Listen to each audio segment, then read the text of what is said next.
오늘도 아침에 일어나 따끈따끈한 된장찌개를 그냥 숟가락째 떠먹은 분, 어젯밤 소주 한두 잔은 별거 아니라고 생각하시는 분, 냉장고에 지금도 햄이랑 소시지 있으신 분, 오늘 영상을 끝까지 보시고 나면 그 세 가지 중 적어도 하나는 다시는 예전처럼 하지 못하실 겁니다. 안녕하세요. GMN 건강정보입니다. 오늘은 많은 분들이 궁금해하셨던 주제, 바로 암을 부르는 최악의 음식에 대해 낱낱이 알려드리겠습니다. 오늘 영상에서 소개해드리는 내용은 제가 지어낸 이야기가 아닙니다. 세계보건기구, 국립암센터, 국가암정보센터, 그리고 권위 있는 국제학술지에 발표된 연구 결과들을 바탕으로 말씀드리는 겁니다. 영상 마지막에 근거 자료 링크도 모두 안내해드릴 테니 직접 확인도 해보시기 바랍니다. 우선 시작하기 전에 한 가지만 먼저 말씀드리겠습니다. 오늘 소개해드리는 음식들은 딱 한 번 먹는다고 당장 암에 걸린다는 의미가 아닙니다. 문제는 수십 년에 걸쳐 반복된 습관입니다. 특히 어르신들은 젊은 시절부터 오랫동안 이 음식들을 드셨을 가능성이 높기 때문에 지금이라도 식습관을 바꾸는 것이 중요합니다. 자, 그럼 본론으로 들어가겠습니다. 먼저 이 수치를 보고 시작하겠습니다. 국립암센터가 발표한 최신 암 통계에 따르면 우리나라 국민이 기대 수명까지 살 경우 남성은 2명 중 1명꼴로, 여성은 3명 중 1명꼴로 암이 발생할 것으로 추정됩니다. 암은 더 이상 남의 일이 아닙니다. 2023년 기준으로 우리나라에서 가장 많이 발생한 암은 갑상선암이었고 그 다음으로 폐암, 대장암, 유방암, 위암 순이었습니다. 그리고 바로 이 암들이 오늘 우리가 이야기할 음식들과 깊은 관련이 있습니다. 첫 번째, 햄, 소시지, 베이컨, 담배와 같은 1급 발암물질.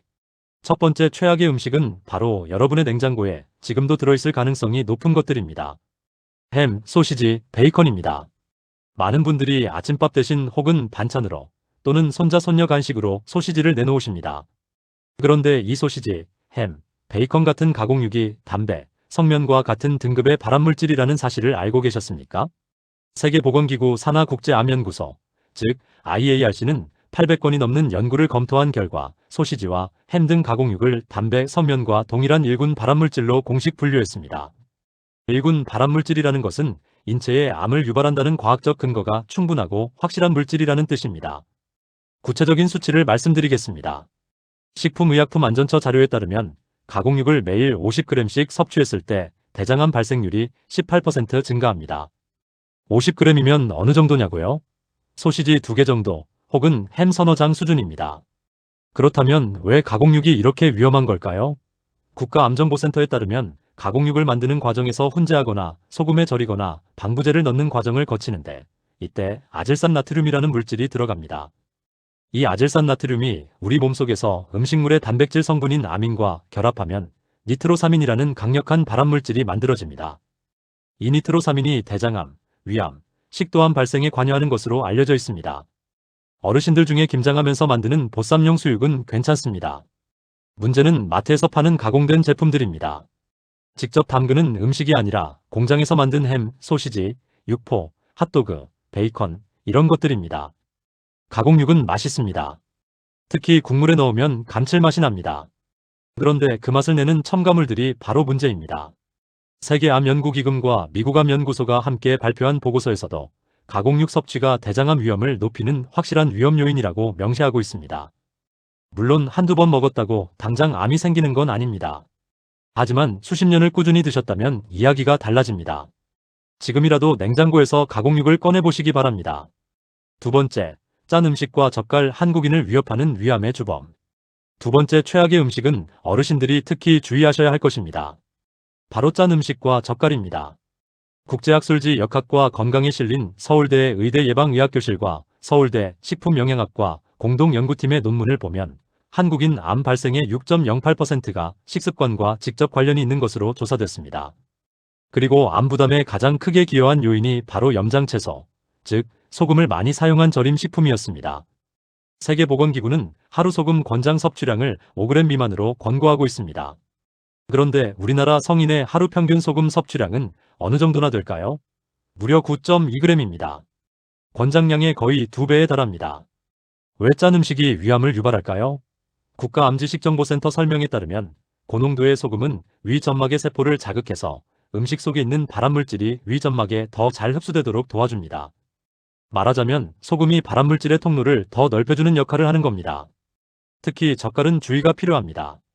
젓갈 속에 들어있는 소금의 아질산염이 젓갈 속 단백질과 만나면 역시 니트로사민이라는 발암물질이 생성됩니다. 이미 소시지 이야기에서 한번 나온 그 물질입니다. 서울대학교병원 연구팀이 참여한 국립암센터 연구 결과를 보면 한국인의 위암 사망률이 과거에 비해 크게 줄어든 이유 중 하나가 냉장고 보급이라는 분석이 있습니다.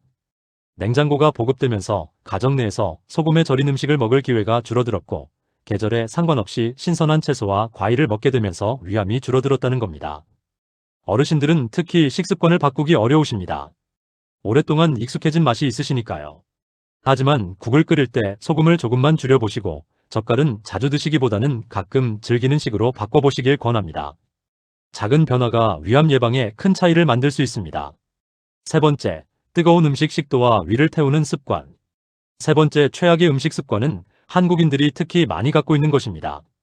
바로 뜨거운 음식을 그대로 먹는 습관입니다. 한국인들은 뜨거운 국물을 사랑합니다. 끓는 찌개를 바로 숟가락으로 떠서 후후 불어먹는 것이 당연한 문화죠. 그런데 이 습관이 식도암, 위암과 관련이 있다고 연구들이 경고하고 있습니다. 세계보건기구는 65도 이상의 뜨거운 음식을 발암 가능 물질인 이어군으로 분류하고 있습니다. 그리고 WHO가 국제학술지 란셋에 발표한 연구에서는 65도 이상의 뜨거운 차를 마신 그룹에서 식도암 위험이 무려 8배나 높았고 60도에서 64도 사이의 뜨거운 음식을 먹은 그룹에서도 식도암 위험이 2배로 증가했습니다. 한양대학교병원 자료에 따르면 차의 온도가 60도 이상인 경우 식도암 발생률이 90% 증가했다는 연구 결과도 있습니다. 그리고 같은 뜨거운 음료라도 조금 더 기다려서 식힌 사람이 바로 마신 사람보다 식도암 위험이 훨씬 낮았습니다. 그렇다면 프랜차이즈 카페에서 파는 뜨거운 아메리카노의 온도는 몇 도일까요? 보통 67도에서 70도 사이입니다. 그리고 음식점에서 갓 나온 된장찌개나 순두부찌개의 온도는요? 60도에서 70도 사이입니다. 그대로 드시면 이미 위험 범위 안에 들어가는 겁니다.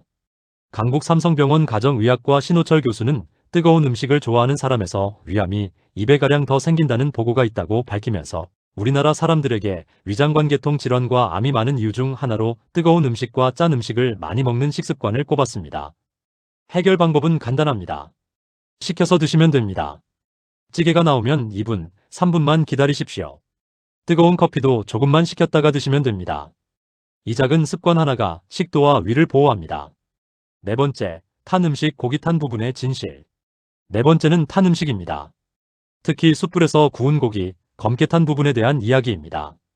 어르신들 중에 탄 고기가 소화에 도움이 된다거나 수채, 독소를 흡수하는 성질이 있으니 괜찮다는 말씀을 하시는 분들이 계십니다. 하지만 이것은 잘못된 속설입니다. 국가암정보센터에 따르면 육류나 생선을 높은 온도에서 구울 때 고기가 타면서 헤테로사이클리가민과 벤조피렌이라는 강력한 발암물질이 생성됩니다. 헬스경향의학 보도에 따르면 벤조피렌은 국제암연구소가 지정한 1군 발암물질입니다. 이 발암물질들은 DNA 복제 및 전사 과정에서 돌연변이를 유발하고 이것이 암으로 이어지는 것으로 알려져 있습니다. 실제로 이런 발암물질은 췌장암을 비롯한 여러 암의 위험을 2배 이상 높인다고 국가암정보센터는 밝히고 있습니다. 주의할 점이 있습니다. 고기가 타야만 발암물질이 생기는 게 아닙니다. 고온에서 구우면 타지 않더라도 발암물질이 생성됩니다. 다만 탄 부분에 더 많이 집중되어 있기 때문에 탄 부분은 반드시 잘라내고 드셔야 합니다. 또 한 가지 중요한 사실은 음식이 탈 때 발생하는 연기를 흡입하는 것도 폐암 발생 위험을 높인다는 점입니다. 삼성서울병원 혈액종양내과 교수는 고온에서 기름을 많이 사용할수록 벤조피렌 발생 위험이 높아진다고 경고하고 있습니다. 그렇다면 고기를 아예 먹지 말아야 할까요? 그것은 아닙니다. 특히 어르신들에게는 단백질 섭취가 매우 중요합니다. 방법을 바꾸면 됩니다. 직화구이보다는 찜이나 삶는 조리법을 선택하시고 구워 드실 경우에는 절대로 탄 부분은 드시지 마시기 바랍니다. 끓는 물은 100도를 넘지 않기 때문에 삶거나 찌는 조리법으로는 이 발암물질들이 생성되지 않습니다. 다섯 번째, 술, 소주 한 잔도 안전하지 않습니다. 다섯 번째는 많은 분들이 충격받으실 수 있는 내용입니다. 바로 술에 대한 이야기입니다. 한국에서는 예로부터 술을 적당히 마시면 몸에 좋다는 말이 있었습니다. 어르신들 중에도 소주 한두 잔은 혈액순환에 도움이 된다고 생각하시는 분들이 많으십니다. 그런데 암에 관해서는 이 말이 완전히 틀렸습니다. 세계보건기구와 국제암연구소는 술의 주성분인 알코올과 술이 몸에서 분해될 때 나오는 부산물인 아세트알데히드, 이 두 가지를 모두 1군 발암물질로 지정했습니다. 담배와 같은 등급입니다. 서울대병원 소화기내과 교수팀에 따르면 술이 암을 유발하는 방식은 두 가지입니다. 첫째, 알코올 자체가 우리 몸이 흡수한 발암물질을 점막이나 장기 조직에 더 쉽게 침투하도록 돕습니다. 말하자면 발암물질의 흡수를 높여주는 역할을 하는 겁니다. 둘째, 알코올이 간에서 분해될 때 만들어지는 아세트알데히드가 DNA를 직접 손상시키고 DNA 복제를 방해합니다.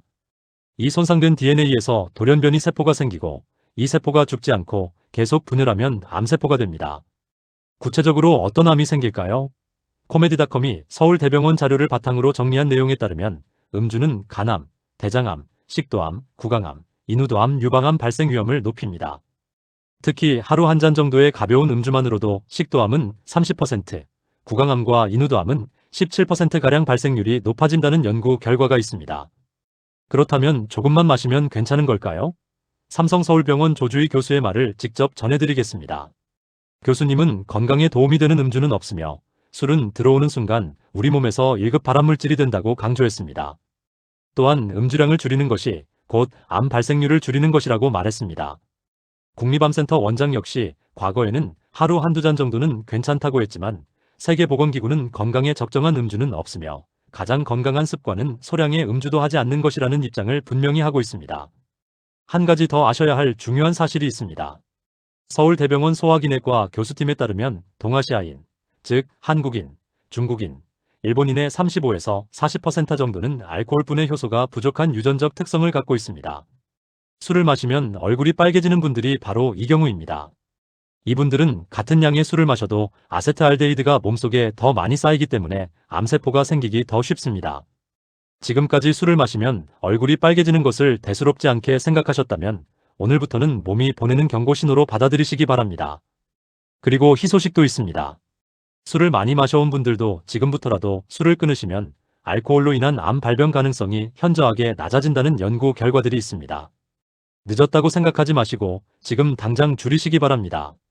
여섯 번째, 찌개 함께 먹기 위함을 전파하는 식문화. 여섯 번째는 음식 자체의 문제가 아니라 먹는 방식의 문제입니다. 한국에서는 오래전부터 찌개 하나를 놓고 여러 사람이 함께 숟가락으로 떠먹는 문화가 있었습니다. 정이 넘치고 따뜻한 문화입니다. 그런데 이 식문화가 위암과 관련된 심각한 문제를 일으킬 수 있습니다.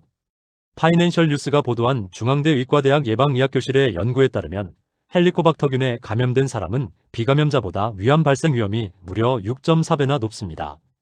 이 연구는 2018년 국가암검진을 받은 40세에서 74세 사이 성인 무려 686만 명의 건강보험 데이터를 분석한 대규모 연구입니다. 그렇다면 헬리코박터균은 어떻게 전파될까요? 주로 구강 접촉을 통해 전파됩니다. 그리고 국내 16세 이상 성인의 44%가 이미 헬리코박터균에 감염되어 있는 것으로 추정됩니다. 거의 절반에 가까운 숫자입니다.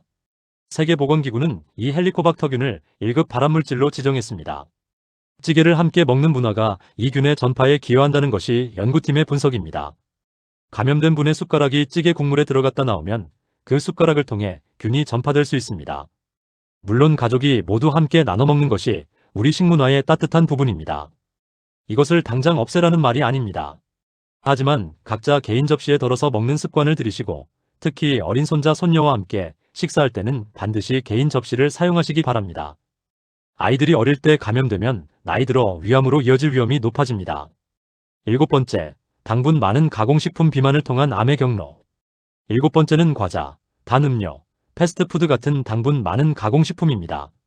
국가암지식정보센터의 자료에 따르면 패스트푸드, 가공육, 과자류와 같은 가공식품은 지방과 설탕 함량이 높은 고열량 식품입니다. 이러한 가공식품의 섭취는 체중 증가를 유도하고 비만은 대장암, 유방암, 방광암을 포함한 여러 암의 위험 요인이 됩니다. 어르신들 중에 손자 손녀가 좋아한다고 과자나 음료수를 많이 구비해 두시는 분들이 계십니다. 하지만 과도한 당류 섭취는 결국 비만으로 이어지고 비만은 암을 포함한 각종 만성 질환의 토대가 됩니다. 암을 예방하는 식습관. 지금까지 암을 부르는 최악의 음식 7가지를 말씀드렸습니다. 이번에는 반대로 암을 예방하는 식습관도 말씀드리겠습니다. 나쁜 것만 있는 것은 아닙니다.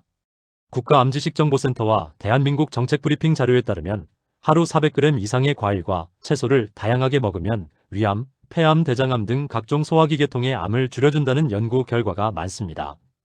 과일과 채소에 들어있는 비타민C, 비타민E, 베타카로틴 같은 성분들이 항산화 역할을 하면서 암세포가 자라는 것을 억제하기 때문입니다.